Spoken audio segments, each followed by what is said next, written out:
Greetings again to my garden, and we're going to continue reading The London Year. This is part 108.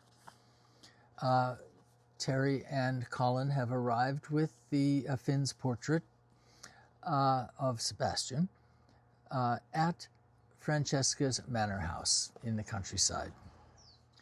The entry hall was floored with beautifully worn white marble squares. There was a round table with an enormous spray of flowers under the curve of a burgundy carpeted stairway, its ebony banister leading up to the first floor. High ceilings, walls with a muted white, grand, yes, it was assumed, but restrained, eschewing opulence.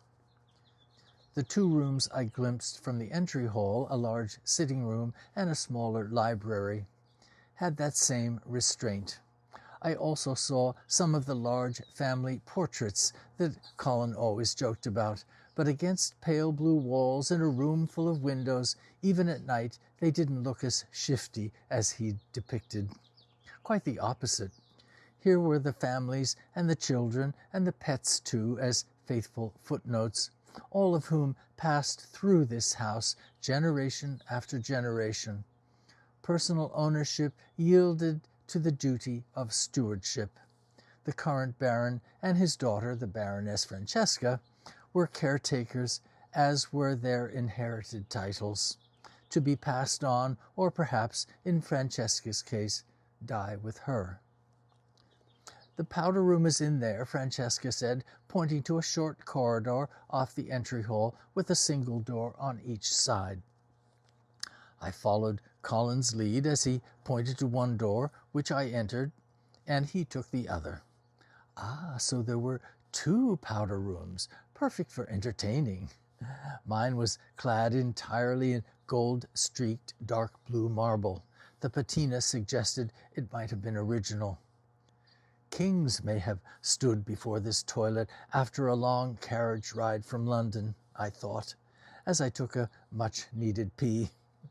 It was almost beyond grasping the 2 centuries of events, peeing and all, that had transpired in this house. Emerging from the powder room, I was impressed again that the house was neither an over-accessorized museum or some uncomfortable faux French showcase. Those I'd seen in Beverly Hills. Most memorably in the Palladian-style mansion of a famous fiction writer whose great round living room was scattered with stiff, museum-quality French furniture that was impossible to sit on comfortably. Francesca led us down a corridor, at the end of which was a large room with windows on 3 sides. The end ones, being French doors, were open to the night. This could only be the aforementioned sunroom. I imagined how glorious it must have looked in daylight. A cart with tea was already being managed by a maid wearing a black and white uniform, and I guess that was Jones coming in with his workers carrying the second panel, leaning it carefully against a table next to the first. I'd never been in a house with servants. Considering the late hour, I assumed they'd lived in somewhere, perhaps behind the small windows on the top floor, Parisian style, which I'd seen on approach. Colin told me later that there were 10 small servants' rooms on that top floor, but times being what they were in this century, there were now only 2 full-time attendees in residence. I had no idea how to address the maid who served me, if one addressed her at all. I settled on saying thank you whenever she did anything for me I could have done myself. Francesca seemed to float above it all, sometimes a word to the help, sometimes not. Everything seemed to move with age-old efficiency. Before Jones and his men retreated, he asked, "Will there be anything else, miss?" "No, thank you, Jones. Have a good night." After he left, she told us that Jones was the estate manager. He lived with his wife and aged mother in the gatehouse we'd passed coming in. His parents and my father have known each other since they were children, Francesca said. The appreciation, if not the affection, was clear, but I still found it strange that one's standing at birth automatically put parallel lives on such different planes, and that was just the way of things. Our light supper was served at a casual table with water, not wine. We ate cold chicken, small roasted potatoes, and haricots verts, another term I'd learned at Harrods, for beans. Francesca said both the spuds and the green beans were grown in the manor's kitchen garden.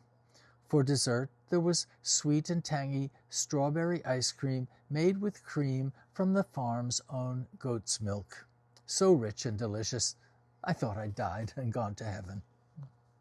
Because of the hour, we were invited to stay the night. The Baroness herself showed me to my room, called the Green Guest Room.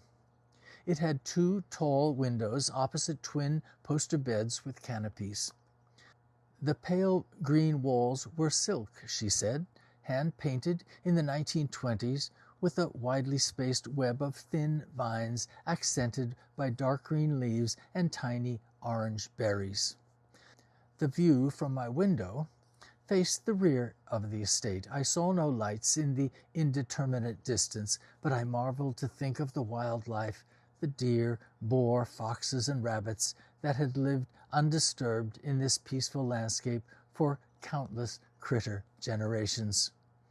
I'd never stayed in a room so beautiful, nor bathed so luxuriously in my own marble tub, or slept so well on Portalt's sheets. When I came down the stairs the next morning, freshly showered and shaved, looking forward to a hearty English breakfast, I suddenly froze at the top of the stairs. Gracie was standing in the entry hall below. I couldn't believe my eyes. She had 3 stone-faced men with her, whom I'd never seen before. We were so busted.